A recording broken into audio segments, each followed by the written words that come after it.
यो video clip चाहिँ मैले नर्सरीको नानीहरूलाई चाहिँ चिल्ड्रेन डेको दिन चाहिँ चक्लेट बाँड्दै गरेको चाहिँ मैले देखाइदिइसकेको थिएँ। घर आइपुगेर चाहिँ अति भोक लागिरहेको थियो कि अनि के खाम कसो खाम भइरहेको थियो।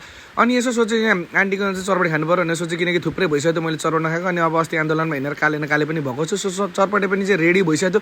अनि यतापट्टि हेरेको त बहिनीले मोमो पनि ल्याइदिरहेको रहेछ क्या। अनि मोमो अब चरपटे कम्बो हानिदिउँ भनेर सोच्यो। अनि यसले चाहिँ एक थाल मोमो खाएर पनि चाहिँ अझै चित्त नबुझाएर फेरि अलिकति चरपटे मागेर पनि हानिदियो। अब यसलाई के भन्नु, अब आफूले त दुईवटा प्लेटमा त हालेर हिँडिरहेको छु। अनि त्यस सँगसँगै चाहिँ अब कति बेला खाउँ जस्तो भइरहेको थियो। अनि अब यो खाउँ कि यो खाउँ कि यो खाउँ कि यो खाउँ कि अब कुन खाउँ भन्दाखेरि सुरुमा मोमोले जित्यो। मोमोले जिते पछाडि अब तपाईँहरूले मैले खाएको देख्न सक्नुहुन्छ नि, एकदमै मिठो थियो होइन। म भेज मोमो चाहिँ हत्तपत्त खाँदिनँ थिएँ, तर यो चाहिँ अति नै मिठो थियो क्या। अनि त्यस पछाडि बल्ल बल्ल बल्ल सास लिँदै होइन हा गर्दै खाइसकेको थियो। अनि अब चरपटेको पाली थियो। सो चरपटी चाहिँ चबाउँदै वाक्क भइसकेको थियो क्या। म सकिँदैन। अब एक त मोमो पनि अब त्यो धेरै खायो होइन। अनि त्यस पछाडि चाहिँ अब अगाउँदै गए पछाडि चाहिँ अलिकति टन्न पनि हुन्छ। तर जे भयो नि होइन, यहाँहरू पसिना यत्रो आउँदा पनि चाहिँ पसिना चुउँदै अनि मैले खाएँ। अनि यो चाहिँ अब हाम्रो चाहिँ मेरो ठ्याक्कै घर छेउमा चाहिँ होइन आन्टीले चाहिँ बनाउने चरपटे होइन एकदमै स्वादिष्ट बनाउनुहुन्छ। तपाईँहरूले देखिसक्नु होला, मैले चकाचक खान्थेँ। अब अन्तिममा मैले खाने भनेको पानी हो।